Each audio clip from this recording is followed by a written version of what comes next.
अपना हस्ती पर इजारा कुछ नहीं, अपना हस्ती पर इजारा कुछ नहीं, सब उन्हीं का है हमारा कुछ नहीं। अपना हस्ती पर इजारा कुछ नहीं, सब उन्हीं का है हमारा कुछ नहीं। और जान वारे जो नबी के नाम पर, सुभान अल्लाह कह दीजिए ज़ौक़ के साथ, जान वारे जो नबी के नाम पर, जीत उसी की है वो हारा कुछ नहीं, जीत उसी की है वो हारा कुछ नहीं। और वार दो सब कुछ नबी के नाम पर, वार दो सब कुछ नबी के नाम पर, ऐसे सौदे में खसारा कुछ नहीं। बिला ताखीर इल्तिमास कर रहा हूं ज़ैगम इस्लाम शेर अहले सुन्नत तर्जुमाने अकीदा अहले सुन्नत हजरत अल्लामा पीर मुफ्ती सैयद मुजफ्फर हुसैन शाह साहिब कादरी दामत बरकातुहुल आलिया आप तशरीफ लाते हैं और अपने खिताब के साथ, अपने ईमान अफरोज खिताब के साथ हमारे कुलूब व अज़हान को मुअत्तर व मुनव्वर फरमाते हैं। मोहब्बत के साथ नारों की गूंज में इस्तिकबाल करें। नाराए तकबीर, नाराए रिसालत, नाराए रिसालत, हाथों को बुलंद करके नाराए रिसालत, नाराए तहकीक, नाराए हैदरी।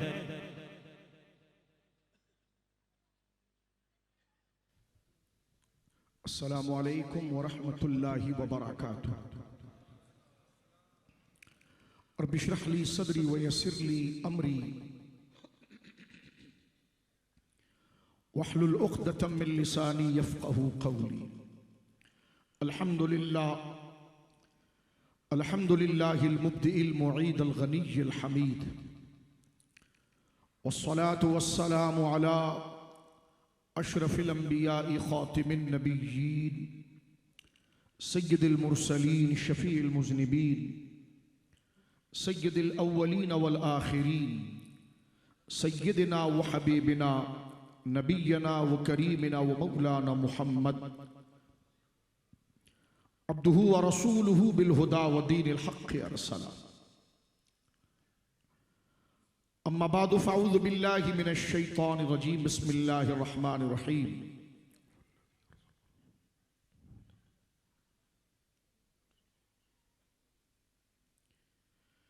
या अय्युहन नबिय्यु हस्बुकल्लाहु व मन इत्तबअक मिनल मुमिनीन। आमन्तु बिल्लाहि सदक़ल्लाहुल अज़ीम। बिबरकति इन्नल्लाह व मलाइकतहु युसल्लूना अलन नबी या अय्युहल्लज़ीना आमनू सल्लु अलैहि व सल्लिमू तस्लीमा।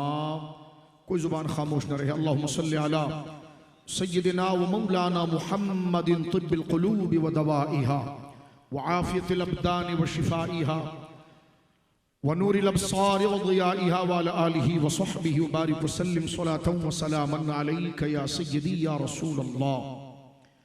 कुल्लुहु मिन रसूलिल्लाहि मुल्तमिसुन ग़र्फ़म मिनल बहरि और अशफ़म मिनद दियमी मुनज़्ज़हुन शरीकिन फ़ी महासिनिही फ़जौहरुल हुस्न फ़ीहि ग़ैरु मुनक़सिबी हुवल हबीबुल्लज़ी तुरजा शफ़ाअतुहु लिकुल्लि हौलिन मिनल अहवालि मुक़्तहिमी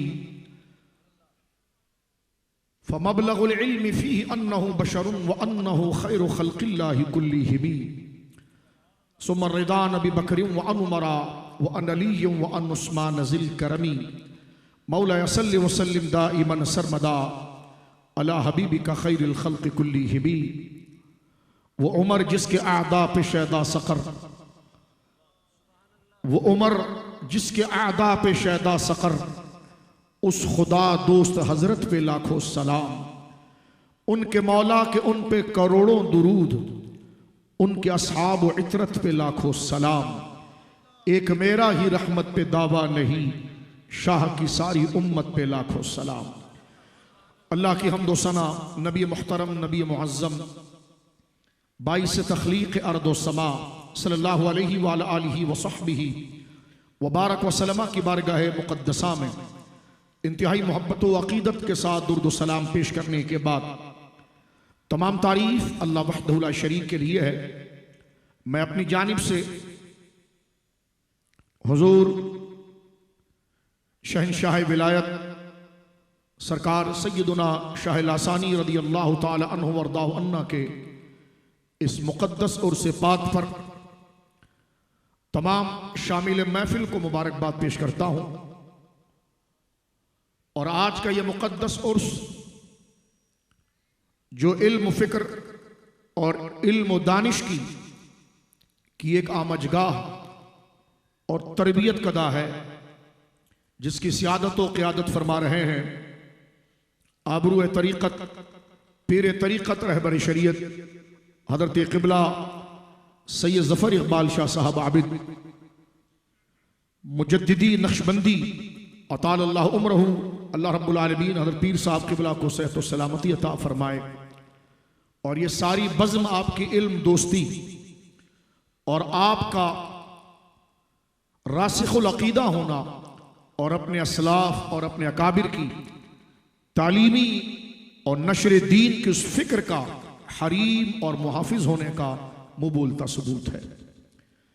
मैं आस्ताना हाजा के तमाम खुलफा, तमाम मुरीदीन, तमाम मुतक़िद मुहिब्बीन मोतक़िदीन और कैमरे के ज़रिए पूरी दुनिया जो सुन रही है, मैं मुबारकबाद पेश करता हूँ। मुझसे क़ब्ल आपने बड़े कीमती खिताबात समाअत फरमाए और इसके बाद भी इंशाअल्लाह अज़ीज़ हमारे बुज़ुर्ग उलमा तशरीफ़ लाएंगे और आप इल्मी खिताबात समाअत करते रहेंगे। मैं अक्सर अपने इस सालाना उर्स पाक की बज़्म में तमहीद में यह कहता हूँ कि यह उर्स ही नहीं है बल्कि कामिल मोमिन और मजबूत आलिम बनाने वाला एक मुकम्मल प्रोग्राम है।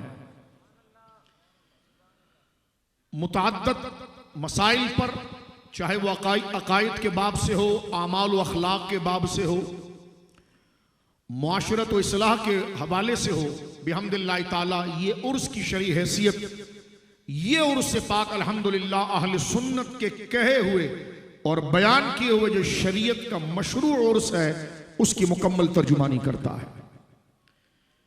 जो हर किस्म के खुराफात, बिदआत और हर वो चीज़ जो कुरान और सुन्नत से मुतसादिम है, टकराती है, उसके खिलाफ है। और उर्स का मकसद ही दीन को तक़वियत देना और कुरान और सुन्नत की बात और अल्लाह के महबूब बंदों की बात और अकायद अहले सुन्ना, अकायद इस्लाम को आगे बढ़ाना, यही अकाबिर गुंबदों में पोशीदा हमारे अकाबिर रिदवानुल्लाह अजमईन का पैगाम रहा है। मैं एक दफ़ा फिर इतने इंतज़ाम के साथ, इतने इंसराम के साथ, इतने हुस्न व जमाल के साथ और इतने खूबसूरत इजलाल व अदब के साथ या अली शान बेमिसाल फ़क़ीदुल मिसाल उर्स के इनेकाद पर हज़रत पीर साहब क़िबला दामत बरकातुहुल आलिया को और बज़्म लासानी के तमाम रफ़क़ा को मुबारकबाद पेश करता हूँ। मुझे जो हुक्म दिया गया वो सरकार फ़ारूक आज़म रदी अल्लाह ताला अन्हु की अज़मत व शान के हवाले से है। मैं हेचमदा इस बात का मुकम्मल एतराफ़ करता हूँ कि मुझ कमज़ोर और कम इल्म में ये जुर्रत नहीं, इस्तिताअत नहीं कि हज़रत फ़ारूक आज़म रदी अल्लाह ताला अन्हु के इल्मी मकाम, आपकी रूहानियत, आपका तक़वा, आपकी बारगाह इलाही और बारगाह मुस्तफ़ा तक रसाई, उसकी गर्द राह को भी मैं और आप पहुँच सके। मेरे दोस्त बुजुर्गों, यह हेचमदा इस बात का एतराफ़ करता है, लेकिन अल्लाह करोड़ों रहमत उतारे मुहद्दिसीन की क़ुबूर मुक़द्दसा पर और उलमाए हक़ की बारगाह में कि जिन्होंने इस अजीम हस्ती के मकाम से आशना करने के लिए वो तमाम दलाइल, वो तमाम हक़ाइक़ और वो तमाम सच्चाइयों को अपनी किताबों में जमा किया, जिसके ज़रिए अल्लाह के इस कामिल बंदे, इस महबूब बंदे की शान को सुनने, सुनाने, समझने, मोहब्बत करने का हमें मौका मिला, जो हमारे लिए कफ़ारा सय्यात और जन्नत में जाने का सबसे बड़ा वसीला है। सरकार फ़ारूक आज़म रज़ी अल्लाह ताला कसीरुल जिहाद शख्सियत है, अपने कमालात के अंदर इतनी वसी शख्सियत है कि आपकी शख्सियत पर 2 सफ़े भी लिखे गए, 200 सफ़े भी लिखे गए, 2000 सफ़े भी लिखे गए, बल्कि इससे ज़्यादा भी लिखा गया। कुरान करीम की आयात के तनाजुर में अगर हज़रत फ़ारूक आज़म को देखें तो एक तवील गुफ्तगू हो सकती है। ज़बान रिसालत इमाम सल्लल्लाहु अलैहि वसल्लम से जो आपकी अज़मत और आपकी शान बयान हुई और आपकी सच्चाई, आपका इखलास, आपका कामिल मोमिन होना और आपका कामिल वली और अल्लाह का महबूब होना, अगर ये जुबान मुस्तफ़ा से अगर हम अहादीस में देखें तो एक तवील खिताब इस पर हो सकता है। फिर सहाबाए किराम रिदवानुल्लाह अजमईन ने हजरत फारूक आजम के इल्मी जलालत, आपकी रूहानियत, आपका ईमान, आपका तकवा, आपकी अजमत को बयान किया। ये एक अलग मौजू हो सकता है। उसके बाद 15 सदी तक बड़े बड़े सूफिया, बड़े बड़े फुकहा, बड़े बड़े मुहद्दिसीन, बड़े बड़े माहिरान इल्म, यहां तक के इस्लामी सरहदों के मुहाफिज, बड़े बड़े हुक्मरानों की अगर कुतुब और उनके हालात को देखा जाए तो ये दफ्तर का दफ्तर नाकाफी है। यानी कई दिन नहीं मिला, मुबालगा अर्ज करूं, कई महीने भी हजरत उमर के फजाइल व खसाइल, आपकी खूबियों को बयान किया जाए तो महफिल उसका कमाल हासिल नहीं कर सकती, यानी उसका इहाता नहीं कर सकती। फारूक आजम रज़ी अल्लाह तआला के ईमान का वाकया, फारूक आजम की जात में पोशीदा व औसाफ, फारूक आजम रज़ी अल्लाह अन्हु की मक्की जिंदगी, फारूक आजम की मदनी जिंदगी, और फिर सरकार दो आलम के पर्दा फरमाने के बाद सैयदना अबू बकर सिद्दीक रज़ी अल्लाह अन्हु की माइयत में आपका काम और इस्लाम पर बेशुमार एहसानात, और फिर उसके बाद आपका वो जर्री दौर जो कयामत तक सोने के पानी से लिखा जाएगा, आपका 10 साला वो खिलाफती दौर जो 13 हिजरी को शुरू होता है और 23 हिजरी, बल्कि मुहर्रमुल हराम जब शुरू हो रहा है 24 हिजरी का, जिसमें आपको सरकार के पहलू में रखा जा रहा है, तो ये 10 साल का आपका वो जर्री दौर खिलाफत का जो 22 लाख मुरब्बा मील तक और 3 बर्रे आजमों तक खुदा के तौहीद के परचम को पहुंचाया। और एक लंबा दफ्तर मौजूद है हजरत फारूक आजम के खसाइल, फजीलत, कमालात जो अल्लाह ने आपको अता फरमाए।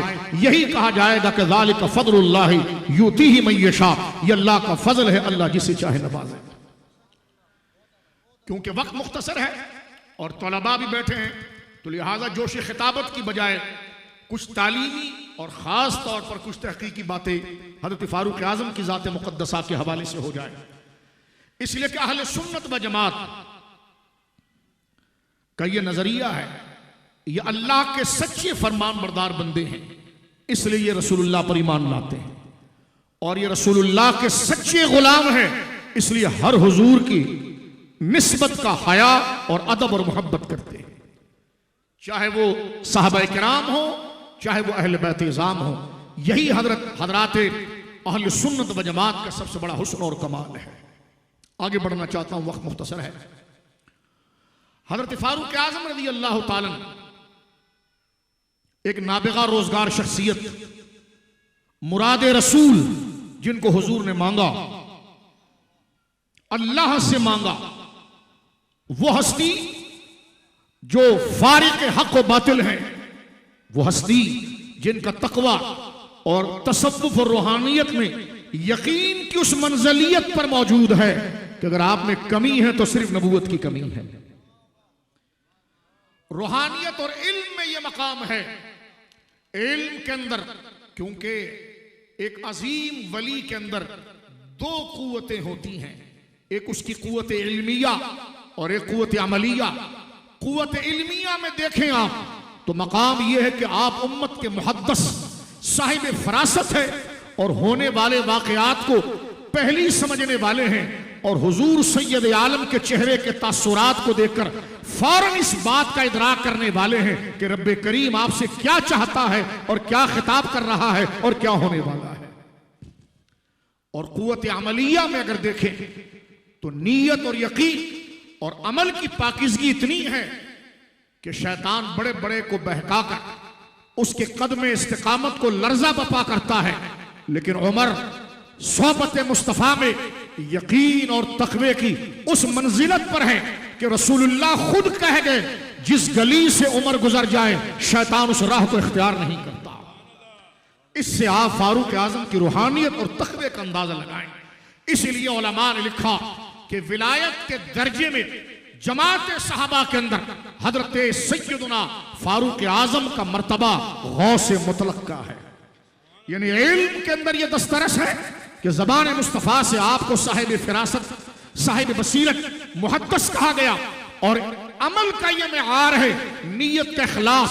और बारगाह इलाही के अंदर रसाई इतनी है कि शैतान अपने तमाम मकर के साथ आ जाए, लेकिन जिस गली से सामना तो दरकिनार है, जिस गली से उमर गुजर जाए शैतान उस राह को इख्तियार ना करे। ये किसी आपके मुरीद की जिक्र की मनकबत नहीं, ये जनाब रसूलुल्लाह का फरमान है। हजरत फारूक आजम के हवाले से दो चार बातें समात फरमाइए, आगे चलता हूं। खानदानी एतबार से हुजूर अलैहिस्सलाम के रिश्तेदार हैं, क्योंकि कुरैशी हैं और खुलफा वही होते हैं जो अहले कुरैश होते हैं। हजरत अबू बकर सिद्दीक भी कुरैशी, हजरत फारूक आजम भी कुरैशी, हजरत उस्मान गनी भी कुरैशी, और मौलाए कायनात तो बनु हाशिम और कुरैश ही हैं।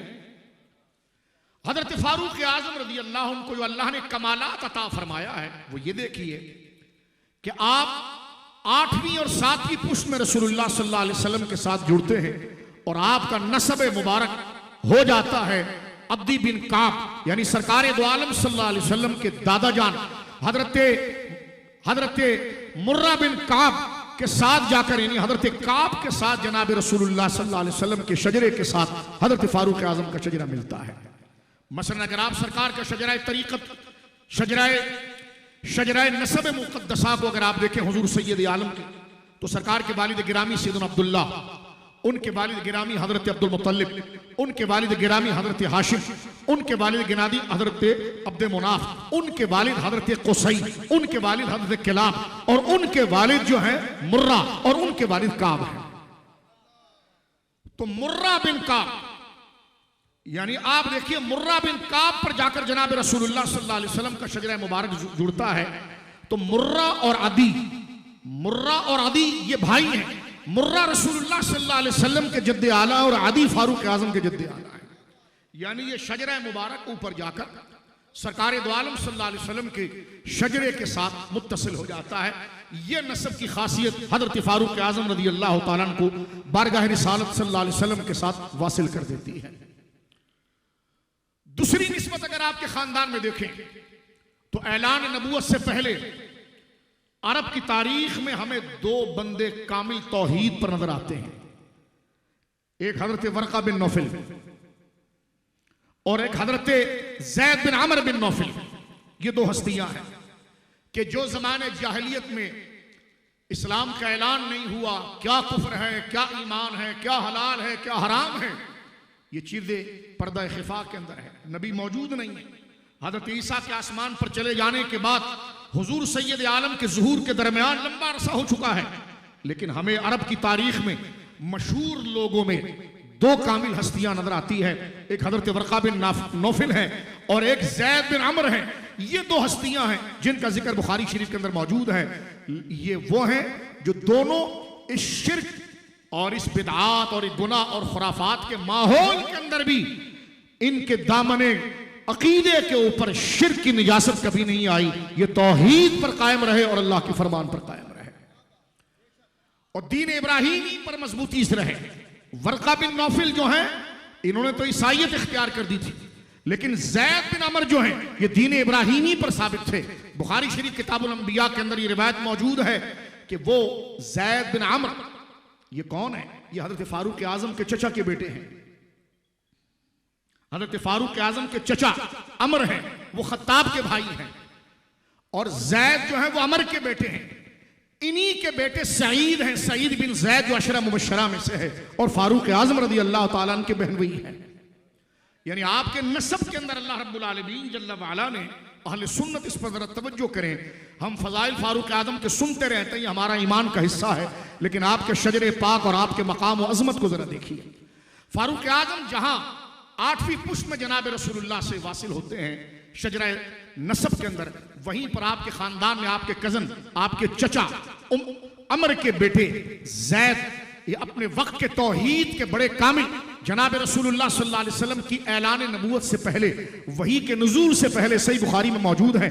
इनकी मुलाकात जनाब रसूलुल्लाह से हुई। ये मक्का के अंदर बुतों का ज़बा नहीं खाते थे, ये बुतों को सजदा नहीं करते थे, बाकायदा लोगों को पकड़ कर कहते थे मूर्तियां क्यों पूछते हो, बुतों के आस्थाने पर, उनके आस्थान पर, उनके नामों पर जानवर क्यों ज़बह करते हो, ये जानवर अल्लाह ने पैदा किया। यानी यही बातें जो कुरान में आ रही है उससे पहले इनके दिल के अंदर मौजूद थी और खालिस ईमानी तौहीद से ये बात किया करते थे। और यहां मैं आगे बात अर्ज करना चाह रहा हूं, हुजूर सैयद आलम मेरे और आपके आका के ऐलान नबूवत करने से, क्योंकि हुजूर के सीने मुबारका पर जो पहली वही का नुज़ूल हुआ वो उस वक्त हुआ मेरे भाइयों बुजुर्गों और पर्दे में मेरी बेटियां बहनें भाई बहनें जो माएँ बैठी सुने, वो 40 साल की उम्र हमारे आका की थी और हुजूर सैयद आलम ने अपनी नबूवत का ऐलान किया। यहां से एक मसला अल्लामा आइनी अलैहि रहमत ने उम्दतुल कारी में बड़े कमाल के साथ लिखा है। अब आप देखें ज़ैद बिन अमर बिन नौफिल और ये इसी तरह है कि उमर बिन खत्ताब बिन नौफिल, यानी ज़ैद चचा के बेटे हैं फारूक आजम के। अगर शजरा अगर आप देखें तो उमर इधर ज़ैद, इधर खत्ताब, इधर अमर, उधर नौफिल, इधर नौफिल, तो लिहाजा ज़ैद बिन अमर यानी अमर जो थे वो खत्ताब के भाई थे और ज़ैद जो हैं वो फारूक आजम के चचा के बेटे हैं। और तौहीद के अंदर ऐसे हैं कि ज़माने जाहिलियत में पूरे अरब में अगर जिसके हाथ में अलम तौहीद रहा और उसकी पेशानी कभी किसी के बुत के आगे नहीं झुकी और लगा रहा, उन बड़ी बड़ी हस्तियों में से एक हस्ती हजरत ज़ैद बिन अमर है, जिनको रसूलुल्लाह ने फरमाया वो जन्नती है। और यहां तक फरमाया कि ज़ैद तन्हा पूरी उम्मत था। और यह जुमला कुरान में हजरत इब्राहिम के लिए आया है कि ज़ैद तन्हा पूरी उम्मत था। तो ये हजरत फारूक आजम रदी अल्लाह अन्हु के चचा अमर के बेटे हैं। अब बात सुनिए, इनके बारे में एक बात वाज़ेह है, इन्होंने रसूलुल्लाह का वही वाला दौर नहीं देखा, इन्होंने हुजूर के ऐलान नबूवत वाला दौर नहीं देखा। सरकार पर वही का नुज़ूल और ऐलान नबूवत से चंद साल पहले ये इंतकाल कर गए। लेकिन अल्लामा ज़हाबी हो या अल्लामा आइनी हो, ये इनको सहाबी रसूल में शुमार करते हैं। लिहाजा यहां से दूसरी बात पता चली कि नबूवत रसूलुल्लाह को 40 साल की उम्र में नहीं मिली, आप नबी होकर पैदा हुए थे। इसलिए जिस ज़ैद बिन अमर बिन नौफिल ने रिसालत वाला जमाना नहीं देखा, वही वाला जमाना नहीं देखा और हुजूर के 40 साल उम्र से पहले इंतकाल कर गए, उनको भी अल्लामा आइनी अलैहि रहमत ने और अल्लामा ज़हाबी ने सहाबी में शुमार किया है। तो पता चला रसूलुल्लाह 40 साल से पहले भी नबी है, मां के पेट में भी नबी है, आलम अरवाह में भी। और ये नबूवत मुसलसल है, ये नबूवत मुसलसल है जो हजरत आदम से भी पहले थी, फिर हजरत आदम के पुष्ट में, फिर सैयदा आमिना के सदफ में, फिर आपकी विलादत, फिर 40 साल की उम्र में ऐलान। इसलिए कि सहाबी किसको कहते हैं तो हमारी सारी किताबों के अंदर मौजूद है, बिलखुसूस हमारे मदरसों में पढ़ाई जाने वाली किताब शरह नुखबतुल फिक्र के अंदर मौजूद है कि सहाबी कौन। फरमा मन रअन नबी सल्लल्लाहु अलैहि वसल्लम मुमिनन बिह व मात अलल इस्लाम, कि जिसने हालत ईमान में रसूलुल्लाह को देखा था और उसी पर वो इंतकाल कर गया। तो हजरत ज़ैद बिन अमर बिन नौफिल को अल्लामा ज़हाबी अलैहि रहमत ने, अल्लामा आइनी ने इनको सहाबी लिखा। इसका मतलब यह है कि हुजूर सैयद आलम पर वही का नुज़ूल तो 40 साल की उम्र में हुआ, ऐलान नबूवत आपने 40 साल की उम्र में किया, लेकिन उससे पहले भी आपकी उम्र मुसलसल नबूवत ही थी। इसलिए तो ज़ैद ने आपको देखा, आपको सहाबी रसूल में शुमार किया गया है। तो हजरत फारूक आज़म रज़ी अल्लाह अन्हु के खानदान के हवाले से ये जरूरी बातें जो उमूमन हमारी तकरीरों से रह जाए, और हम क्योंकि आपके फजाइल एक समंदर के मानिंद हैं, एक आशिक, एक महबूब, एक दीवाना, एक रसूलुल्लाह का गुलाम, आपके कभी इस फजाइल को, इस फजाइल को, तो मैंने चाहा कि पहली बात आपके कुछ शजरा पर की जाए और आपके खानदान पर की जाए। तो पहली बात आ गई कि आप सरकार अलैहिस्सलाम के 8वीं पुष्ट में जाकर खानदान में शामिल होते हैं। आपके खानदान को एक शर्फ ये भी हासिल है बनु अदी को कि उसमें ज़ैद बिन अमर बिन नौफिल हैं, जिनकी शान मैंने बुखारी से बचाई। इन्हीं के बेटे सईद हैं, ज़ैद बिन अमर बिन नौफिल के बेटे सईद हैं, सईद बिन ज़ैद जो अशरा मुबश्शरा में से हैं, अशरा मुबश्शरा में से हैं, जिनकी हदीस मुस्लिम इमाम अहमद में मौजूद है कि मैंने रसूलुल्लाह से सुना कि अगर किसी शख्स को हजरत नूह अलैहिस्सलाम के बराबर की उम्र मिल जाए, 950 साल, और वो इबादत करता रहे। और रसूलुल्लाह का एक सहाबी जिसने हुजूर का दीदार किया और गजा किया, ये 950 साल की इबादत लेकर उस सहाबी की एक नेकी के बराबर भी नहीं हो सकता। तो हजरत सईद बिन ज़ैद, ये हजरत फारूक आजम की बहन फातिमा, हजरत उमर की बहन, हजरत उमर के खानदान में दो लोग बड़े मशहूर हैं, एक ज़ैद बिन खत्ताब, हजरत उमर के बड़े भाई। उम्मूमन ये चीज हमारे जहनों से रह जाती है। ज़ैद बिन खत्ताब ये हजरत उमर से पहले इस्लाम लाए हैं और खत्म नबूवत की तहरीक मकाम यमामा के अंदर दौर सैयदना सिद्दीक़ अकबर में मुसलमा कज़्ज़ाब मलऊन मुनकिर खत्म नबूवत से लड़ते हुए जाम शहादत नोश किया। जब इनकी खबर मक्के में मदीने में पहुंची, फारूक आजम धाड़े मार कर रोने लगे। फरमाया, हाय मेरा भाई, ईमान में भी सबकत ले गया और शहादत में भी सबकत ले गया। तो ज़ैद बिन खत्ताब हजरत फारूक आजम के बड़े भाई हैं।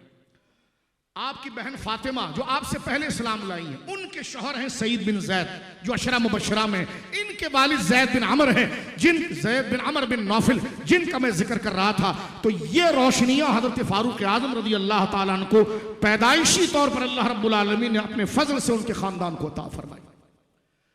फारूक आजम ज़माने जाहिलियत में, ज़माने जाहिलियत से मुराद ऐलान नबूवत से पहले, हुजूर सैयद आलम के ऐलान इस्लाम की तबलीग से पहले का दौर जाहिलियत है। दौर जाहिलियत में आपको लिखना पढ़ना आता था।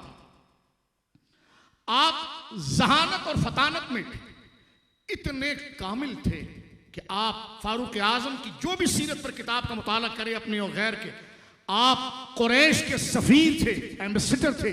यानी तिजारत के मामला, झगड़ों के मामला, सियासी मामला, कुरैश इस पर एतमाद करके अपना सफीर बनाते थे। जिसके इल्म पर, जहानत पर, दयानत पर यकीन था, वो हजरत फारूक आजम थे। यानी जमाने जाहिलियत में ही आपकी जहानत, आपकी समझ और आपके इल्म का शोहरा था, बल्कि आपकी बहादुरी तो ज़रबे मसल थी। इसलिए कि मक्का के अंदर लगने वाला वो अखाड़ा और अक्कास का वो मेला, जिसमें दूर दूर से बड़े बड़े पहलवान आते और अपनी ताकत और अपने हुनर के सबूत देते, किताबों के अंदर मौजूद है कि कई साल हजरत फारूक आजम उसके चैंपियन रहे हैं। यानी बदनी साख के एतबार से, जहनी पुख्तगी के एतबार से, घर घराव की शोहरत के एतबार से हर तरीके से मुकम्मल थे। तो ये ईमान किसी गर्ज से नहीं लाया गया, ये ईमान सिर्फ अल्लाह के लिए लाया गया था। क्योंकि फारूक आजम ने जो दामन मुस्तफ़ा करीम सल्लल्लाहु अलैहि वसल्लम से अपनी निस्बत को कायम किया, उसके पीछे माल की लालच नहीं थी, उसके पीछे कोई इज्जत, कोई ज़ाहिरी शौहरत कमाना नहीं था। ये पहले से रखते थे, ये बात समझ लीजिए आप। और आप जो दामन मुस्तफ़ा से वाबस्ता हुए, उससे पहले पूरे कुरैश में आपकी इज्जत, एक वक़ार उस बिरादरी के अंदर था, आपका एतमाद था। लेकिन सब कुछ को ठुकरा कर सन 6 नबवी यानी ऐलान नबूवत के 6ठे साल, जब मेरे आका की उम्र 46 साल थी, आपने इस्लाम कबूल किया। और सारे मक्का से जो आपने जंग मोड़ ली, ये ईमान ना माल के लिए था, ना शोहरत के लिए था, ना अजमत के लिए था, सिर्फ गुलामी रसूल और बंदगी खुदाबंदी के लिए था। क्योंकि जिस दौर में आप इस्लाम ला रहे हैं, उस वक्त तो मुसलमानों पर इस कदर आजमाइश है कि वो घर से निकलकर मस्जिद में भी जाकर नमाज नहीं पढ़ सकते, वो घर से निकलकर खाना काबा तक नहीं जा सकते। ऐसा नहीं था कि फारूक आजम उस वक्त ईमान लाए जब मक्का भी फतह हो चुका था और 10 लाख मुरब्बा मील हाथ में आ गया तो चलो जनाब फैलावा हो गया, अब ले आए। लेकिन उस वक्त भी जिन लोगों ने ईमान लाया और कुरान ने जिनको कबूल किया, वो मुखलिस थे। लेकिन मैं बात फारूक आजम के उलू और अजमत की बता रहा हूं। फारूक आजम उस वक्त दार इस्लाम पर आ रहे हैं जहां दूर दूर तक इस्लाम के फैलावे के कोई आसार नहीं है, दूर दूर तक इस्लाम की तरक्की के जाहिरी कोई आसार नहीं है। इस्लाम और इस्लाम के मानने वालों को कोई रिलीफ मिल जाएगा और इनके लिए कोई आसानी हो जाएगी, कोई आसार नहीं है। तो फिर ईमान क्यों लाए हैं? तो ये ईमान दुनियावी शोहरत, हशमत, दुनियावी इज्जत और जाह के लिए नहीं था। सरकारे दो आलम ने आपके कल्ब पर नजर मारी और आपकी आस्तीन को पकड़कर झटका, और झटकना था कि दिल से सारा मैल निकल गया और उमर की जुबान पर कलमा था, अशहदु अल्ला इलाहा इल्लल्लाह वहदा व अशहदु अन्नका रसूलुल्लाह। तो हुजूर ने मांगा था आपको, हुजूर ने मांगा था। फारूक आजम रज़ी अल्लाह ताला जब इस्लाम लाए, मक्की आयत नाजिल हो रही है, अल्लाह रब्बुल आलमीन फरमा रहा हबीब, ये जो जाहिरी कोफ्त है, ये जो जाहिरी तंगी है, जाहिरी तंगी आपको पता है कितनी है? एक इशारा देकर सिर्फ आगे बढ़ना चाहता हूं। बुखारी शरीफ में हजरत अबू ज़र गफ़ारी के ईमान का वाक़या पढ़ के देखें आप। बुखारी शरीफ किताबुल मनाक़िब में अबू ज़र गफ़ारी का वाक़या ये है कि अबू ज़र गफ़ारी को जब ये पता चला कि नबी एक हस्ती है जिन्होंने नबूवत का दावा फरमाया है और अपने नबी होने का ऐलान किया है, तो अबू ज़र गफ़ारी ने सबसे पहले अपने छोटे भाई को भेजा कि तुम मक्के जाओ और ज़रा उस शख्सियत की मालूमात करके आओ। छोटा भाई जब वापस गया, बुखारी में मौजूद है, तो आपको तशफ़ी नहीं हुई, इत्मीनान नहीं हुआ, खुद ही आ गए और अब एक एक के चेहरे को देख रहे हैं, लेकिन दिल से आवाज यही आती होगी कि अब मेरी निगाहों में जचता नहीं कोई, जैसे मेरे आका ऐसा नहीं कोई। यहां तक कि मस्जिद में बैठे हुए हैं, मौला अली शेर खुदा रज़ी अल्लाह ने देखा कि ये बंदा हमारे इलाके का नहीं है और काफी देर से बैठा हुआ है, तो करीब आकर पूछा और दूर खड़े हुए और वहीं से आवाज दी, कौन हो तुम? उन्होंने कहा मैं कबीला गिफार से हूं। कहा क्यों आए हो? कहा मैंने सुना इस मक्का में एक अजीम शख्सियत ने नबूवत का दावा किया है, मैं अपने भाई को भेजा था कि मेरा भाई कोई मालूमात ले आए, लेकिन मेरे भाई की मालूमात से मुझे तसल्ली नहीं हुई, मैं खुद आ गया। तो कहा तुमने उनको कभी देखा है? मौला अली ने कहा नहीं, मैं तो मिलने आया हूं। कहा मिलना चाहते हो? कहा हाँ। तो कहा मेरे पीछे पीछे आओ, लेकिन फासले से चलना। अब देखिए खौफ कितना था। सिर्फ यह बात बताने के लिए हजरत अली शेर खुदा रज़ी अल्लाह तआला आगे चल रहे हैं और अबू ज़र ग़िफ़ारी पीछे चल रहे हैं, और हजरत अली ने कहा था कि बात तुम नहीं करना, ना इस बात का तासुर देना कि तुम मुझे फॉलो कर रहे हो, क्योंकि सरकार दो आलम जिस साहबी के घर में थे वो राज किसी को पता ना चल जाए। बुखारी में यहां तक मौजूद है कि एक चौक पर, एक नुक्कड़ पर हजरत मौला अली पहुंचे, पहुंचकर थोड़े देर खड़े होकर दोबारा उसी जगह पर लौट आए जहां से आप चले थे, ताकि किसी को शक न पड़े कि हजरत अली रज़ी अल्लाह तआला का पीछा कोई आदमी कर रहा है, वो लेकर जा रहे हैं, ताकि मामला अगले के जहन से भुलाने के लिए यहां तक कि हुजूर के दरबार में ले आए। अबू ज़र ग़िफ़ारी की जब मुलाकात जनाब रसूलुल्लाह से हुई, इस्लाम कबूल किया, तो सरकार ने फरमाया अपनी ये बात किसी को ना बताना, लेकिन लौट कर आए और मस्जिद हराम में आए तो दिल भर आया, ईमान रोशन था। एक एक को पकड़ के कहने लगे, यहां बैठे हो, कुफ्र शिर्क करते हो, अल्लाह के नबी मबूस हो चुके हैं, सारे काफिरों ने मिलकर आपको मारा, बहुत ज्यादा मारा। ये सारे हालात मैंने मुख्तसर है इसलिए बताए कि ये वो हालात थे कि अपने ईमान को जाहिर करना बहुत मुश्किल था, लेकिन जिसने ऐलानिया तौर पर अपने ईमान को जाहिर करके मुसलमानों के लिए इस खौफ के बादल को चीर कर मुसलमानों की रसाई मस्जिदुल हराम तक की, वो फारूक आजम का ईमान था और आपकी शख्सियत थी। कुरान की आयत नाज़िल हो गई, या अय्युहन नबी हस्बुकल्लाहु व मन इत्तबअका मिनल मुमिनीन। हबीब अब कोई घबराहट नहीं होनी चाहिए, अब अल्लाह आपके लिए काफी है। या अय्युहन नबी हस्बुकल्लाह, ए हबीब अल्लाह आपके लिए काफी है, व मन इत्तबअका मिनल मुमिनीन, और ये जो मोमिनीन इत्तिबा कर रहे हैं ये आपके लिए काफी है। उलमा ने कहा फरमाया कि रसूलुल्लाह की मदद अल्लाह फरमा रहा है, लेकिन उस मदद का वास्ता किसको बनाया? फारूक आजम को बनाया। और यहां से जो मदद को शिर्क कहते हैं उनका भी मसला हल हो गया कि देखिए अल्लाह क्या कह रहा है, या अय्युहन नबिय्यु हस्बुकल्लाह, ए हबीब तेरे लिए अल्लाह काफी है। ये नहीं फरमा अल्लाह ही काफी है, बाकी फरमाया व मन इत्तबअका मिनल मुमिनीन, और मुसलमानों की जमात तेरी मदद के लिए काफी है। सवाल हुआ या अल्लाह जब तू काफी है तो उमर की क्या जरूरत है, जब तू काफी है तो मोमिनीन की जमात की क्या जरूरत है? तो जवाब आता है कि मदद मेरी होगी और वो किफायत का इजहार जो होगा वो जमात सहाबा से होगा, मुस्लिमीन के जरिए होगा। जैसे प्यास मैं बुझाता हूं लेकिन उसका इजहार पानी से होता है, भूख हम खत्म करते हैं उसका इजहार रोटी से होता है, बारिश हम बरसाते हैं उसका इजहार पानी बारिश बादलों से होता है। फरमाया इसी तरह मदद हमारी होती है, लेकिन हम उस मदद के इजहार ज़ुहूर के लिए ऐसे असबाब बना देते हैं। उन्हीं असबाब में से एक सबब जमात सहाबा और उनमें हजरत फारूक आजम है। फारूक आजम रज़ी अल्लाह तआला की ज़ात मुबारका किस कदर बेमिसाल है। मैं आपके सामने चंद रिवायत अर्ज करता हूं। हम अल्हम्दुलिल्लाह अहले सुन्नत है, सुन्नी डिसबैलेंस नहीं होता। सहाबा और अहले बैत की मोहब्बत में वो मुतवाजिन होता है, बैलेंस होता है। क्यों? क्योंकि तराजू के ये दो पलड़े इसलिए बैलेंस होते हैं क्योंकि इसकी निस्बत जनाब रसूलुल्लाह की तरफ है। सहाबा को भी माना तो हुजूर की वजह से, अहले बैत को भी माना तो हुजूर की वजह से। मन कुन्तु मौलाहु फहाज़ा अलीयुन मौला। हजार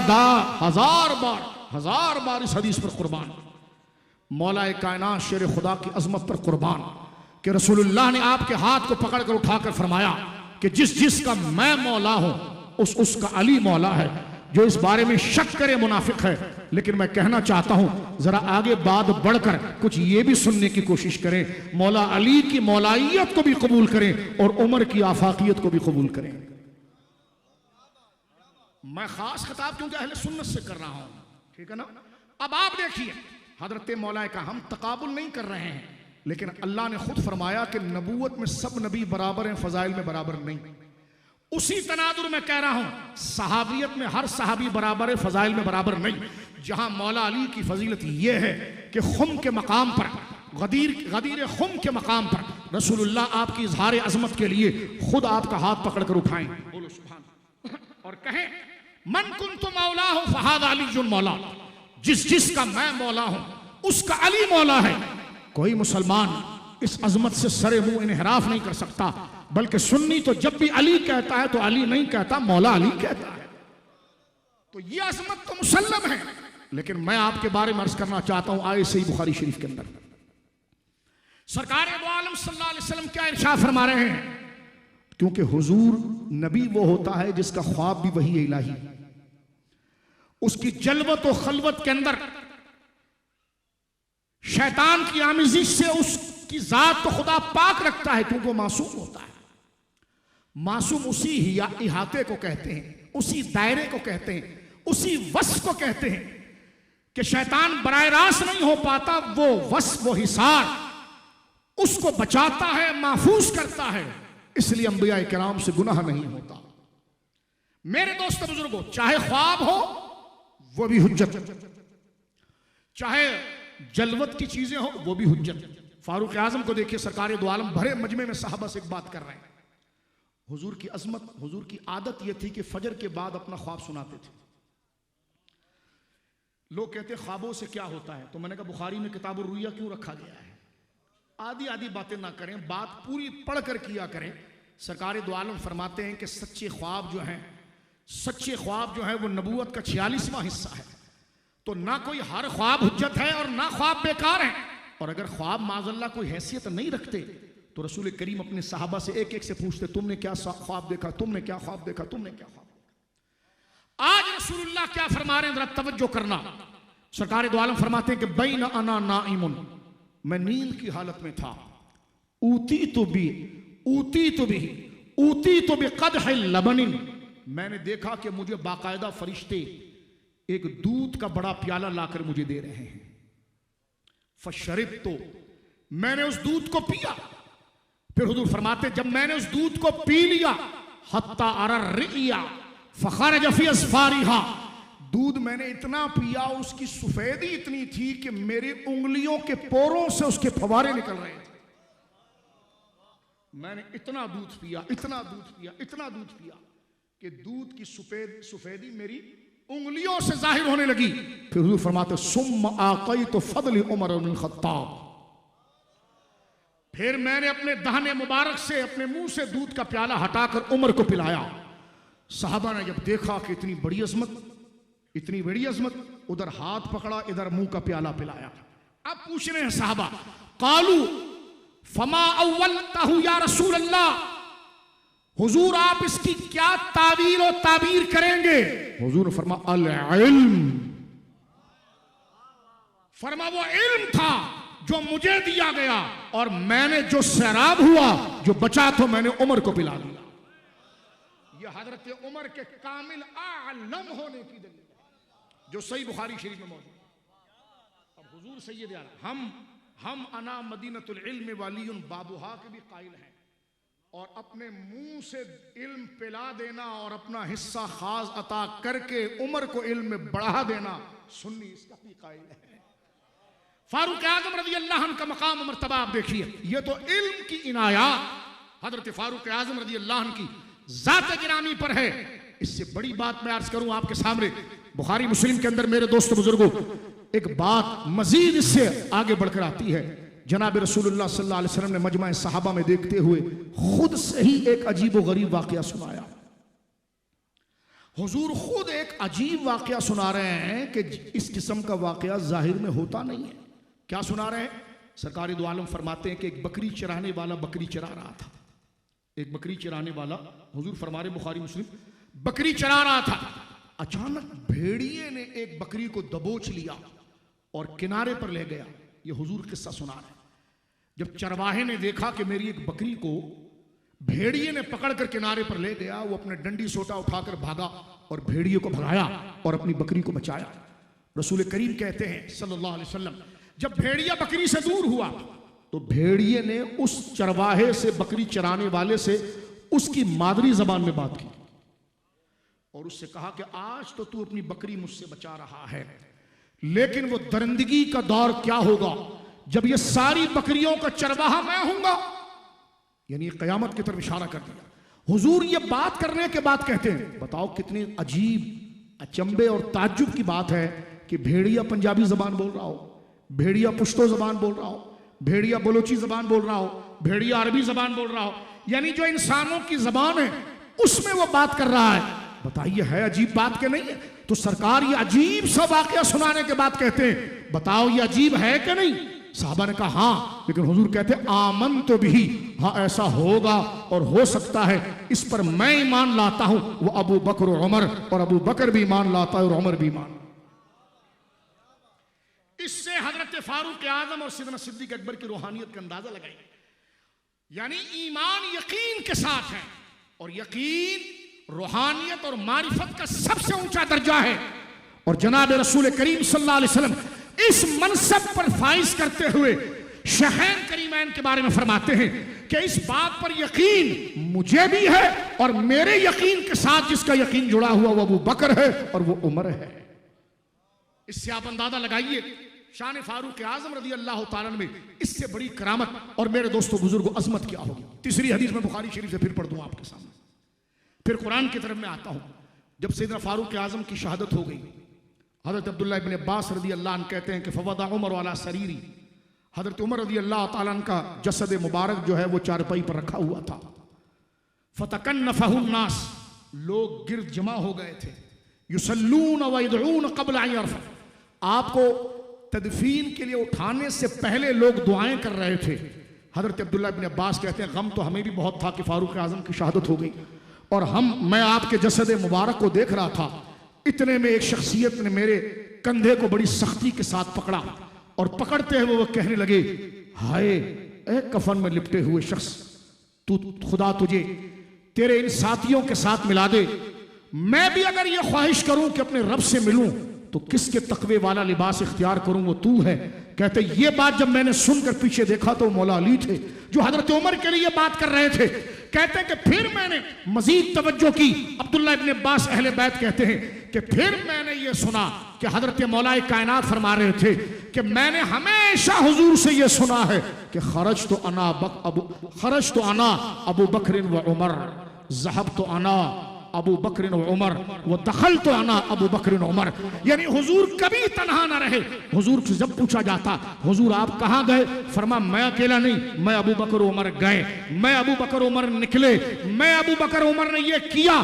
तो ये संगत और माइयत अगर वाकई में जिसका ये अकीदा हो और हक है ये अकीदा कि विलायत और कुर्ब इलाही की सबसे ऊंची दलीलें हुजूर के कुर्ब से मिलती है, तो ये अहादीस कुर्ब के किस मंजिलत को बयान कर रही है। इंसान की फिक्र वहां नहीं पहुंच सकती जहां शेखैन करीमैन और हजरत फारूक आजम बिलखुसूस को अल्लाह ने अपने महबूब की सोहबत से वो मकाम अता फरमाया है।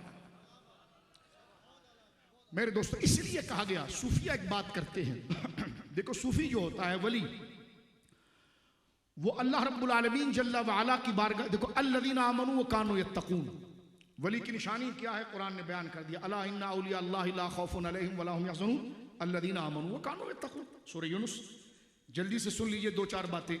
अल्लाह ये फरमाता है खबरदार जो मेरे वली है, मेरे औलिया हैं, उन पर ना कोई खौफ है ना वो गमगीन होंगे। अच्छा कौन होते औलिया, उनको कैसे पहचानेंगे? जुब्बा तो सबने पहना हुआ है, पगड़ी तो सबने पहनी हुई है, लिबास तो तसव्वुफ का सबने इख्तियार किया है, लेकिन कैसे जाने ये अल्लाह का वली है? तो रब ने दो निशानियां बयान फरमाई। अल्लज़ीना आमनू व कानू यत्तकून, वो पक्का ईमान वाला होगा, सही अकीदे वाला होगा और अमल के अंदर साहिब तकवा होगा। अब आप सुनिए, ईमान का ताल्लुक यकीन से है और यकीन का ताल्लुक इल्म से है।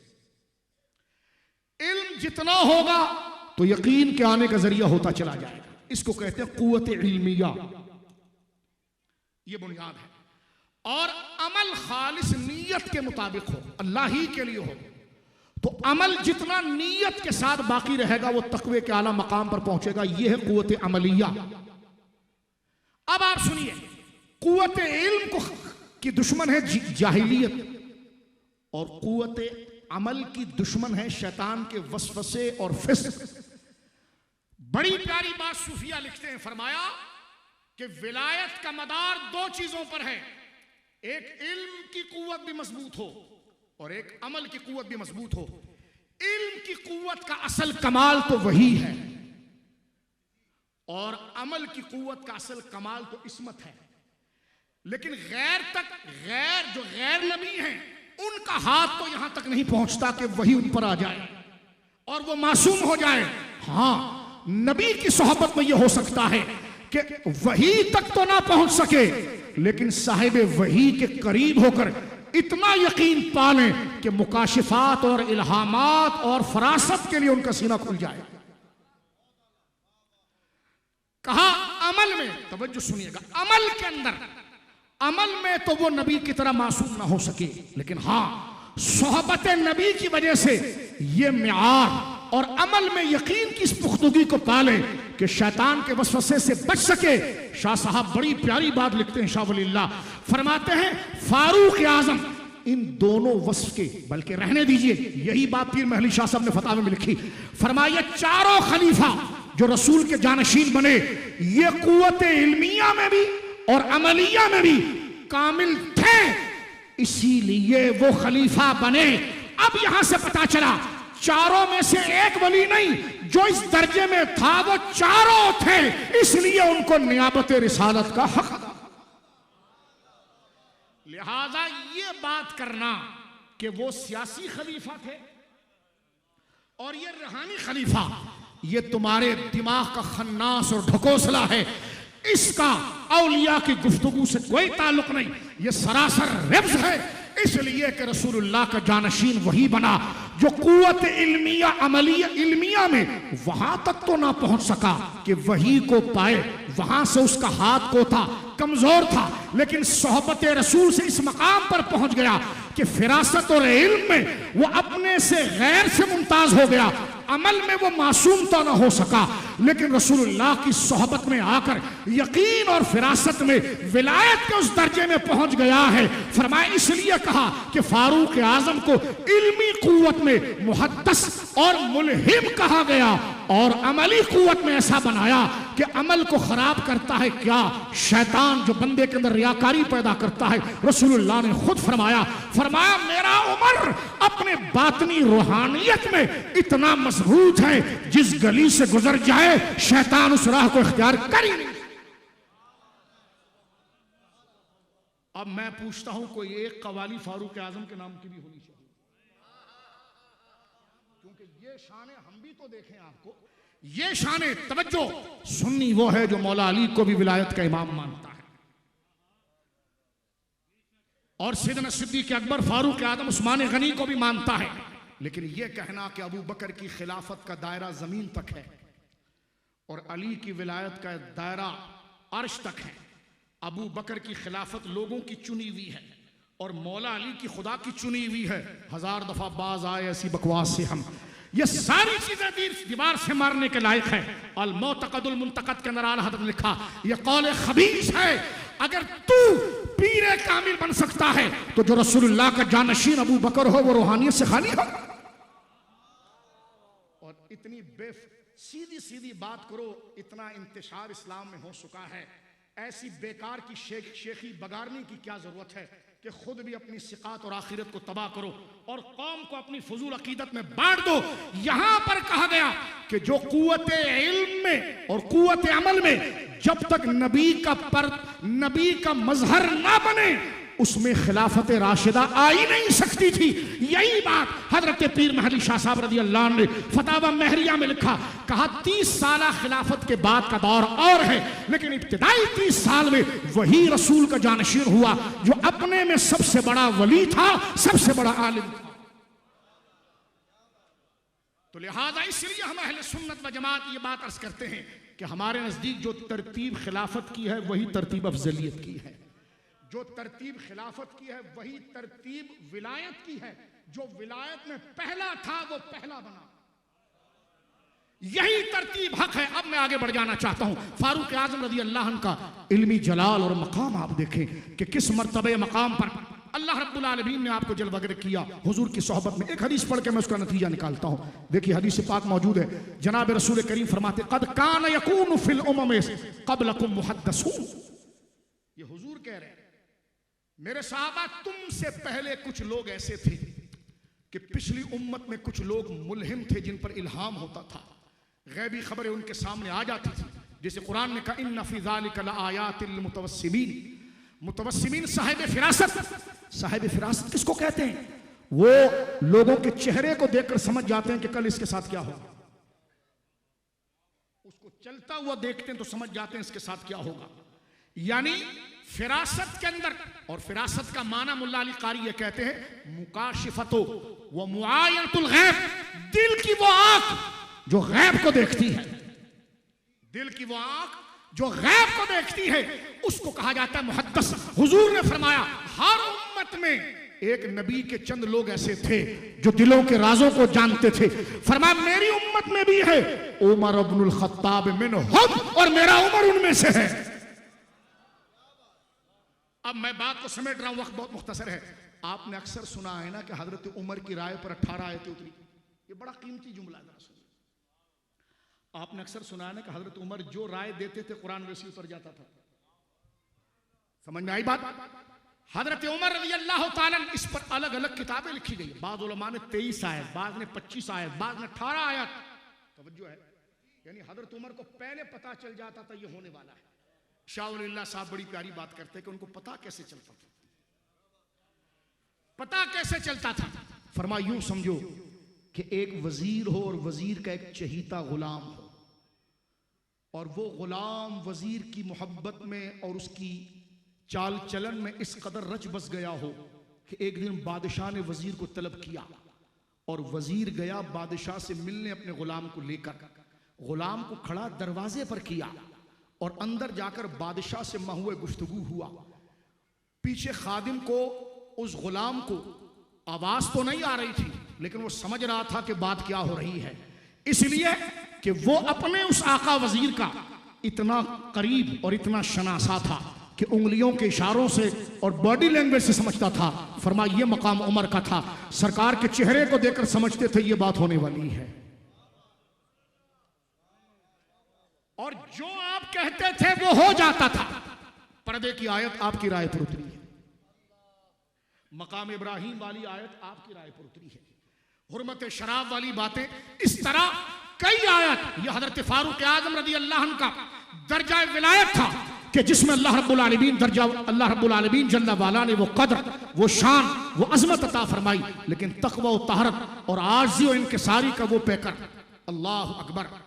आप जिस वक्त मेरे दोस्तों बुजुर्गों बैतुल मक़दस जब फतह हुआ सन 16 हिजरी में, तो जब आप बैतुल मक़दस की तरफ गए तो आपका लिबास ऐसा था जिस पर पेबंद लगे हुए थे। और उस वक्त हजरत फारूक आज़म रज़ी अल्लाह ताला बैतुल मक़दस की आज़ादी हजरत अबू उबैदा बिन जर्राह, जो जर्नेल और ज़ुहद के इमाम, अपने वक्त के इतने बड़े इमाम और वो इतने बड़े सहाबी और अमीनुल उम्मत और इतने बड़े बुजुर्ग थे कि मिशकात में रिवायत मौजूद है कि हजरत उमर जब बैतुल मक़दस यानी मुल्क के शाम में दाखिल हो गए ना, अब उससे पहले की बात सुनाता हूं, लेकिन हजरत अबू उबैदा कितने बड़े जाहिद थे, जरा इसका मकाम देखें, फिर हजरत उमर का ज़ुहद पता चलेगा।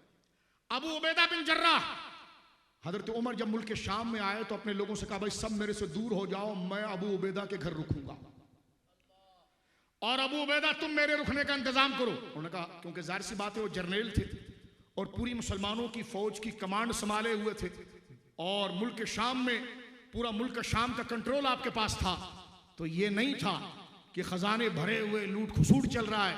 हजरत फारूक आजम जब अबू उबैदा बिन जर्राह के घर में गए तो सिवाय पत्थर के, एक पानी के मशकीज़े के, और मेरे दोस्तों एक इस किस्म की छाल से बनाई हुई एक थैला पड़ा हुआ था, कुछ भी नहीं था। हजरत उमर ने अबू उबैदा बिन जर्राह का ये ज़ुहद देखकर और दुनिया से बेजारी देखते हुए फरमाया, ये क्या है? एक सिर्फ चाय, एक सिर्फ प्याली रखी हुई है, एक मशकीज़ा रखा हुआ है, और एक थैला रखा हुआ है, और एक फटा हुआ बिस्तर है। तो अबू उबैदा कहने का, अमीरुल मोमिनीन, बस कब्र तक पहुंचने के लिए यही सामान मेरे लिए काफी। हजरत उमर ने कहा कि ठीक है, मुझे भूख लगी है, कुछ खाने के लिए खिलाओ। तो उन्होंने अपना थैला खोला और उसमें से सूखी रोटी निकाली। उस वक्त आप मुसलमानों के सबसे बड़े जर्नेल और सबसे बड़ी आमदनी वाली जगह मुल्क के शाम के कंट्रोल को संभाले हुए थे। हजरत उमर ने जब वो रोटी हाथ में देखी तो रोने लगे।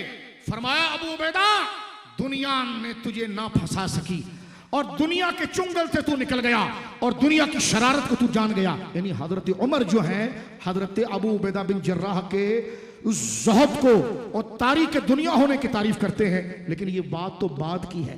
अभी तो हजरत उमर जब मुल्क शाम दाखिल हो रहे थे तो उन पर रश कैसे किया अबू उबैदा ने, जरा वो सुनिए। कौन किस पर रश कर रहा है जो खुद जाहिर है। हजरत सैयदना फारूक आजम जब आए, सारी सीरत की सारी किताबों के अंदर मौजूद है, सन 16 हिजरी की बात है, बैतुल मक़दस फतह हुआ है। एक ऊँटनी है आपकी हजरत उमर की, एक ऊँटनी, और उस ऊँटनी पर आपने अपने गुलाम के साथ एक लिमिट बांधी है कि 1 किलोमीटर तू बैठेगा, फर्ज कीजिए तो 1 किलोमीटर मैं बैठूंगा, मैं जब बैठूंगा तो तू रस्सी पकड़ लेना, और जब तू बैठेगा तो मैं रस्सी पकड़ लूंगा। ये फारूक आजम 22 लाख मुरब्बा मील पर हुकूमत करने वाला मुसलमानों का हाकिम।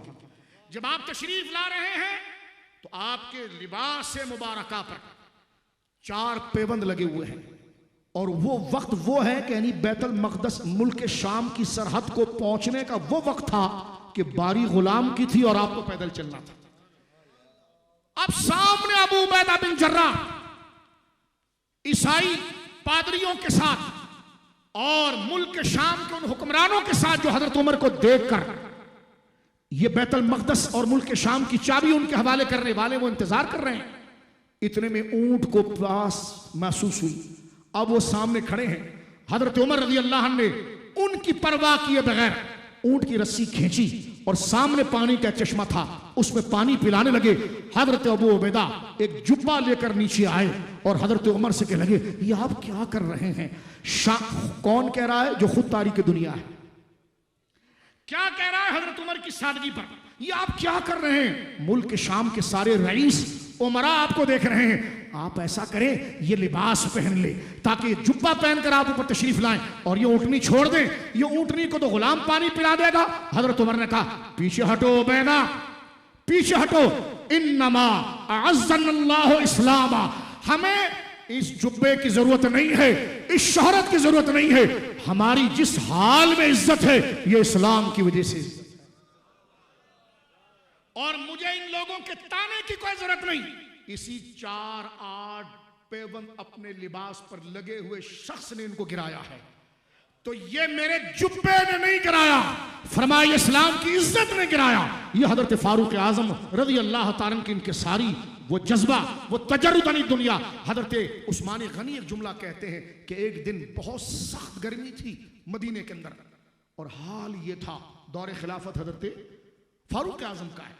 कहते बड़ी सख्त गर्मी थी, मैंने खिड़की से थोड़ा सा उसके कुआड़ को खोला तो मुझे बाहर से गर्म हवा का भपका ऐसे मुंह को लगा कि मेरा मुंह झुलस जाए। मैंने फौरन खिड़की बंद कर दी, लेकिन थोड़ी देर के बाद मुझे होश आया कि मुझे किसी बंदे का साया नजर आ रहा था, जो इतनी गर्मी के अंदर इतनी धूप में कोई बंदा घूम रहा है। कहते जब मैंने अपने मुंह की तपिश को जरा नरम पाया, फिर मैंने खोला तो फिर इतनी गर्म लू मेरे मुंह पर लगी अरब के सहरा की, कि लगे मैंने बंद कर दिया, लेकिन साया करीब आ चुका था। कहते जब तीसरी दफा मैंने खोला तो फारूक आजम थे जो ऊंटों को डंडों से मार कर ला रहे थे। तो मैंने कहा, हुजूर इतनी गर्मी के अंदर कि जिसमें बंदा झुलस जाए, और आप ये 10-15 ऊंटों के लिए क्या कर रहे हैं? फरमाया, क्या कहूं उस्मान, ये पता नहीं निगरान कैसे हैं, ये 15 सदके के ऊंट है, ये उम्मत का माल है, ये रस्सी तोड़ के भाग गए थे। खुदा उमर से पूछता तो उमर दौड़ पड़ा और इस गर्मी में सहरा में उनको पकड़ कर लाकर उनके मालिकों के हवाले करना है। वो तुम्हारे फदक के बाग को खा जाएगा। यह हजरत फारूक आजम का तकवा है। आजिज़ी कैसी है? जिस वक्त जंगे कादसिया लड़ी जा रही थी, जंगे सन 14 हिजरी, जंगे कादसिया, कुछ बातें भी अर्ज करता हूं, बात को समझ। जंगे कादसिया लड़ी जा रही है, कई मुसलमान लड़ने के लिए गए। फारूक आजम को खत पता चला कि मार्केट के अंदर गंदुम या जौ दुकानदार कुछ ज्यादा कीमत पर बेच देता है। तो हजरत उमर ने अपने गुलाम को लिया और शहीदों और मुजाहिदीन के घरों के पास जाकर मट्टी में बैठ गए और अंदर से आवाज लगाई कि बहनों बताओ घर में क्या चाहिए। अमीरुल मोमिनीन और गुलाम को कागज दिया हुआ, फरमा लिख। वो खवातीन जो पर्दे के अंदर हैं उनसे पूछ रहे हैं कि तुम्हारे शौहर इस्लाम की नुसरत और मदद के लिए निकले हैं, उमर अमीरुल मोमिनीन है, इसकी जिम्मेदारी है कि अपने कंधों पर बोरियां उठाकर तुम्हारे घर पहुंचाए। सैयदना फारूक आजम दहलीज पर बैठे हैं मेरे दोस्तों, और एक एक घर पर लिख रहे हैं। एक बूढ़ी खातून ने कहा कि अमीर मोमिनीन मैं पर्दा हटा देती हूं, आप अंदर तशरीफ लाएं। हजरत उमर ने फरमाया नहीं, ये मुजाहिद और शहीद का घर है, इसमें मैं नहीं आ सकता। मेरी हैसियत एक खादिम की है और मैं दरवाजे पर बैठकर ये तहरीर लिखता रहूंगा। आप लोगों का राशन लिखते हैं, उन मुजाहिदीन के घर वालों का खुद जाकर परचेजिंग करते, अपने गुलाम और अपने कंधे पर उठाकर उसको लाकर उनके हवाले करते। ये वो हसास, ये बेदारी, ये तकवा, ये इनाबत, ये रुजू और ये मजहर अतम है जनाब रसूलुल्लाह की बारगाह की। फारूक आजम रज़ी अल्लाह तआला की शान जलालत को मेरे दोस्त देखिए, एक आयत पढ़ता हूं और बात को मैं समेटता हूं। कुरान ने एक वादा किया था जब मक्का के अंदर काफिरों की जुल्म सितम बहुत बढ़ गए और हाल ये था कि मुसलमान जिसको कहते ना हिम्मत का खत्म हो जाना, आकर वो जनाब रसूलुल्लाह से कहने लगे या रसूलुल्लाह सल्लल्लाहु अलैहि वसल्लम, इस कदर शिद्दत है कि अब हिम्मत जवाब दे रही है, क्या कभी हम पर अमन के दिन भी आएंगे, कभी आराम के दिन भी आएंगे, कभी ये दुख और तकलीफ दूर होगा? तो अल्लाह रब्बुल आलमीन ने आयत नाज़िल फरमा दी, वअदल्लाहु अल्लज़ीना आमनू मिनकुम व आमिलुस सालिहात। अल्लाह ने वादा कर लिया है उनसे कि जिन्होंने ईमान लाया और अमल सालेह किया, ला यस्तखलिफन्नहुम फिल अर्द, कि खुदा इस जमीन पर उनको खिलाफत देगा। कमस्तखलफल्लज़ीना मिन क़ब्लिहिम, जिस तरह तुमसे पहलों को दी। अच्छा, जब खिलाफत आएगी तो क्या मुजाहिरा होगा, कैसे पता चलेगा ये खुदा की खिलाफत है और खुदा ही ने दी है? तो अल्लाह आगे फरमाता है वला युमक्किनन्न लहुम दीनहुम अल्लज़ी इर्तदा लहुम, वो खुदा की खिलाफत ऐसी होगी कि जो आज सख्ती है, परेशानी है, डर है, कुछ नहीं कर सकते। इस जमीन पर अल्लाह ने जो दीन तुम्हारे लिए पसंद किया है उस दीन को तुम्हारे लिए जमा देगा। वला युबद्दिलन्नहुम मिन बादि खौफिन अमना, खौफ खत्म हो जाएगा और अमन ही अमन हो जाएगा। एक ये आयत और एक दूसरी आयत, हुवल्लज़ी अरसला रसूलहु बिल हुदा व दीनिल हक़, वही अल्लाह है जिसने अपने रसूल को दीन हक के साथ, रिसालत के साथ भेजा। क्यों? लियुज़हिरहु अलद्दीन कुल्लिह, इसलिए कि ये दीन सारे दिनों पर गालिब आए। ये दोनों आयत उठाकर देखें, रसूलुल्लाह के इस वादे की तकमील फारूक आजम के जरिए कराई जा रही है। मैं बुखारी की हदीस पढ़ के बात को खत्म करता हूं, जरा सुनिए और दिल से सुनना। मेरे आका की नबूवत की दलील इमाम बुखारी ने इसको अलामात नबुवा में नकल किया है, यानी हुजूर के सच्चे नबी होने की निशानियां क्या थी।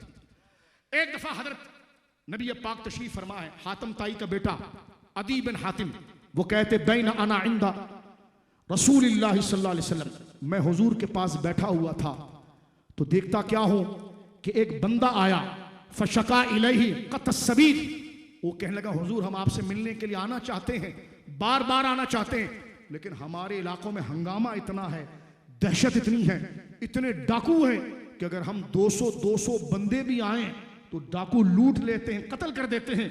या रसूलल्लाह ये मामलात बड़े, हर जगह छोटी छोटी टोलियों के अंदर डाकू बैठे हुए हैं।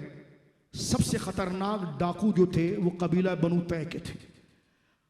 अदी बिन हातिम कह रहे हैं बुखारी की हदीस अलामत नबुवा में, कहते हैं सरकार दो आलम ने अपनी आंखों को खोलकर मुझसे कहा या अदीयो, ए अदी बिन हातिम। मैंने कहा जी या रसूल अल्लाह। फरमा हल राइतल हीरता, ए हातिम, ए अदी, तूने मकाम हीरा देखा है? हीरा का मकाम। अब हीरा, ये जो लफ्ज है हीरा हलवे वाली हा के साथ, इसके कई माने। मौजूदा नजब अशरफ, इसको भी हीरा कहा जाता था। कूफे के साथ कोई जगह है, उसको भी हीरा कहा जाता था। बाज़ उलमा ने कहा कि कादसिया का मकाम जो मदाइन की जगह पर है, उसको भी कहा जाता था। यहां से मक्का तक आने या मदीने तक आने में बड़ी परेशानी थी, दरमियान में डाकू थे। सरकार ने फरमाया अदी बिन हातिम से, ये बड़ी कीमती हदीस है रसूलुल्लाह की, गैबी बिशारत जो वैसे ही पूरी हुई। सरकार ने फरमाया हल राइतल हीरता, ए अदी तूने मकाम हीरा देखा है? तो कुल तो लम अराह या रसूलल्लाह, हुजूर मैंने नहीं देखा। सरकार ने फरमाया कद कद उम्बितु अनहा, मुझे खबर दी गई है, ए अदी फ़इन तालत बिका हयातुन, अगर तेरी उम्र लंबी हुई, लतरयन्न दईनता तरतहिला मिनल हीरते हत्ता ततूफुल काबा, तो तू देखेगा मेरी रियासत ऐसे जमेगी और अमन इतना होगा कि मकाम हीरा से एक तन्हा औरत निकलेगी जिसके जिस्म के ऊपर सोना लदा होगा, वो तन्हा मकाम हीरा से आएगी और काबे का तवाफ करेगी।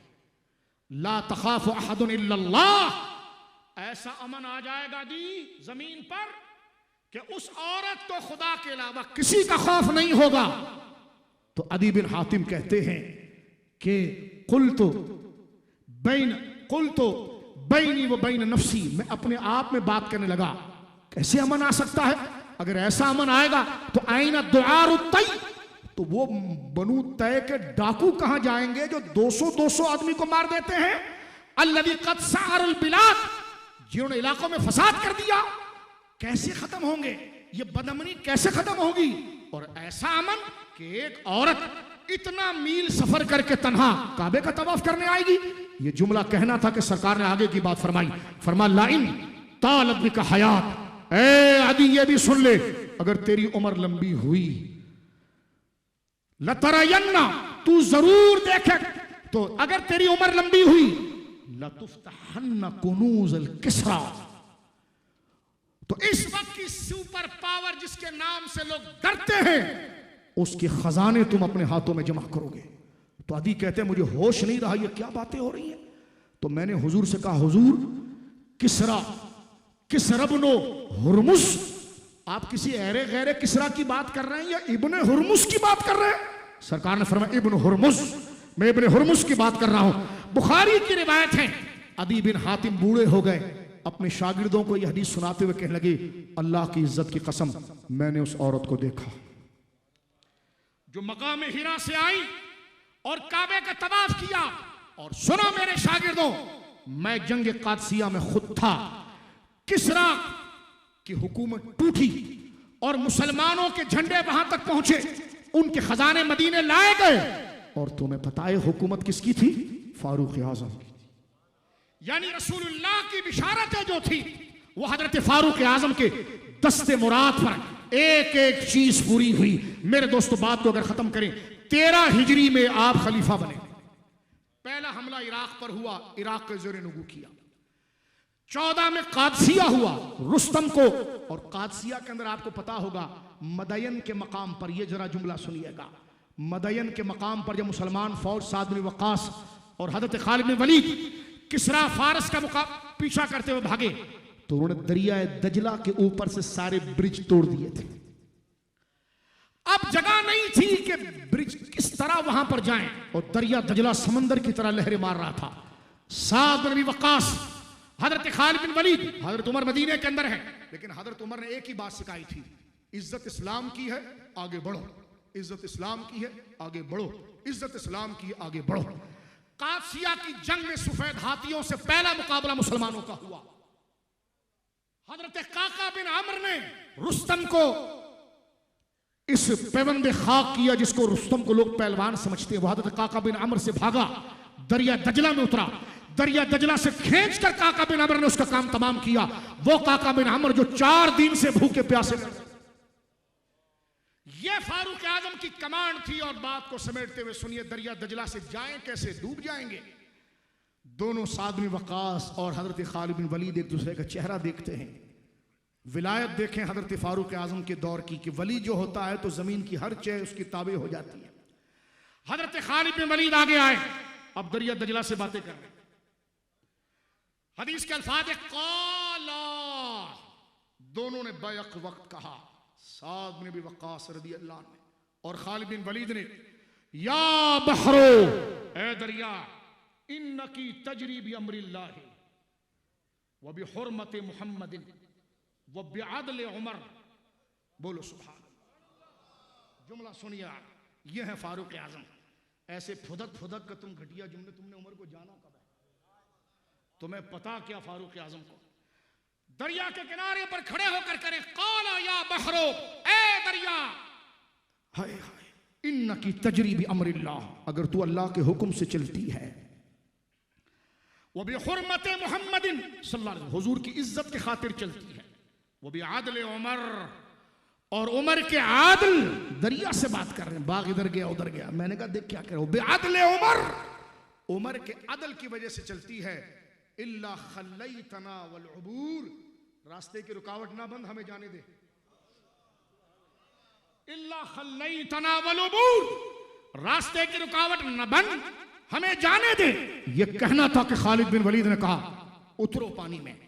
अल्फाज फ़अब्बरल जैशो बिखैलिही व बिलजिमालिही व रिजालिही, अब सारा लश्कर ऊंट उतर गया अपने ऊंटों के साथ, अपने घोड़ों के साथ, बंदों के साथ, और ऐसे जा रहा था कि वलम तबतल्ला हदाफिरुहा, ऊंट की और सवारियों के पांव के सुम भी पानी में नहीं लग रहे थे, और दरिया रास्ता नहीं।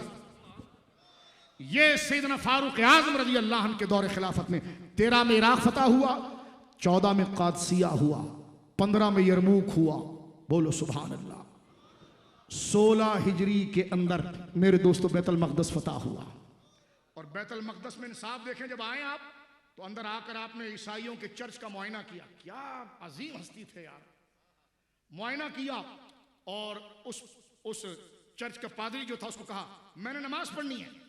उसने दिल में कहा अभी तो बादशाह है, कहा यहां पढ़े, फरमाने नहीं, यहां नहीं पढ़ूंगा, और उसके कंधे पर हाथ रख के कहा कि यहां पढ़ूंगा तो लोग ये रस्म बना लेंगे, ये तुम्हारी इबादतगाह है, उमर इबादतगाह तोड़ने नहीं आया। फरमाया मैं आगे बाहर जब आए और बाहर नमाज अदा की, और फिर उससे कहा बताओ मैं मस्जिद कहां बनाऊं, उसने कहा इसी को बना लीजिए। फरमाया नहीं। फरमा किस जगह पर? उसने कहा ये जगह बनाइए। तो फारूक आजम ने आज भी मस्जिद उमर मौजूद है जो बनाया। यानी किस तरीके से इस्लामी सियासत, अक़लियत, गैर मुस्लिमों के हुकूक और उनके मामला, ये कैसे हो सकता है कि मजहब सियासत में नहीं आ सकता? इसलिए कि तुम्हारी आवारा गर्दी चलती रहे, मजहब सियासत में आता है तो फिर एतदाल होता है, तवाज़ुन होता है, और वो सारा निज़ाम किसी से भीख लेने का नहीं होता। खुलफा की जिंदगी के एक एक आसार मौजूद हैं। 16 को फतह हो रहा है बैतुल मक़दस, 20 को मिस्र, बड़े बड़े इलाके बता रहा हूं, 20 को मिस्र, 21 को अज़रबैजान, और जिस साल आपने पर्दा फरमाया है उस साल पूरा खुरासान, मकरान, बलूचिस्तान, ठीक है, ये जगह सीस्तान, ये पूरे इलाके तक हजरत उमर की इस्लाम की हुकूमत आ गई। 22 लाख मुरब्बा मील तक इस्लाम फैला, और 23 हिजरी में आप ज़िलहिज्जा के आखिरी दिनों के अंदर आपको जख्मी किया गया, और 1 मुहर्रमुल हराम को आप मज़ार मुक़द्दसा में तशरीफ ले गए, और ये 24 हिजरी थी। जाने से पहले पूरी शूरा बनाई, और शूरा से कहा कि तुमने खलीफा मुतय्यन करना है, उस्मान तुम शूरा से हो, अली तुम शूरा से हो, तलहा तुम शूरा से हो, उबैदा तुम शूरा से हो, अब्दुर्रहमान तुम शूरा से हो, जुबैर बिन अवाम तुम शूरा से हो। 6 शूरा बना, 6 रुकनी शूरा बनाई। फरमाया मेरी जान बर ना हो सकी तो तुमने खलीफा मुतय्यन करना है। हमारी माँ है सैयदा हफ्सा, हुजूर अलैहिस्सलाम की ज़ौजा मोहतरमा। हजरत उमर ने अपनी कुन्नियत अबू हफ्स रखी। कहते थे मेरी बेटी के जरिए जो मेरी इज्जत मिली है वो किसके जरिए मिली? क्योंकि मेरी बेटी हुजूर सैयद आलम की हरी में नाज है। तो अपनी कुनियत आपने क्या रखी? बोलिए अबू हफ्स। फारूक आजम से आपकी बेटी ने इसरार किया 6 ही क्यों है और क्यों ना बने? कहने की बेटी इस वक्त रुए जमीन पर इन 6 से ज्यादा कोई अफजल है ही नहीं। क्या देखो उस्मान है, मैंने रसूलुल्लाह से सुना कि उस्मान के जनाजे में आसमान से फरिश्ते आएंगे। फरमा अली है कि अली के बारे में मैंने हुजूर से सुना, अली दुनिया व आखिरत में मेरा भाई है। फरमा जुबैर बिन अवाम है, उनके बारे में रसूलुल्लाह ने कहा कि ये मेरे हवारी में से है। फरमाया साद बिन वकास हैं, उनके बारे में मैंने रसूलुल्लाह से सुना कि साद तुझ पर मेरे माँ बाप कुर्बान हो जाएं। और आखिर में तलहा के बारे में सुना और आखिर में रह गया अब्दुर्रहमान। तो बेटी एक दिन मैं और अब्दुर्रहमान रसूलुल्लाह के हुजरे के सामने थे और सरकार बाहर आकर के लगे तुम्हारे घर में कुछ खाने के लिए है? मैंने कहा हुजूर क्यों? फरमा हसनैन को भूख लगी है। कब मैंने हुजूर के चेहरे पर वो आसार देखे जो पहले नहीं देखे थे। फरमा मैं तो अभी जूता बांधने लगा, अब्दुर्रहमान दौड़ पड़ा, दौड़ कर घर गया, 2 गरम पराठे बनाकर ले आया, सरकार के दस्ते हाथ में पेश किया। सरकार गए सीधा ज़हरा को दिया, हसनैन को खिलाया गया। आला हज़रत अल शरीफ में इसी बहस पर अपनी किताब को ख़त्म कर रहे हैं। और जमुल जवामे की सनद हसन के साथ सरकार बाहर तशरीफ लाए और सरकार ने अब्दुर्रहमान को बुलाकर कहा अब्दुर्रहमान इधर आओ, तुम तो गरीम रोटी ले आए मेरे नवासों के लिए। फरमा कफाक अल्लाह अमरत दुनिया। ए अब्दुर्रहमान, खुदा तेरी दुनिया खैर से गुजारे। वो अम्मल आखिर फाना लहु जामिन, रही आखिरत तो मेरे हसन हुसैन की खिदमत की बरकत से जन्नत का जामिन मैं तेरा बन गया। ये इश्क की बातें उमर ने अहले बैत को ख़त्म नहीं किया, अहले बैत को बढ़ाया।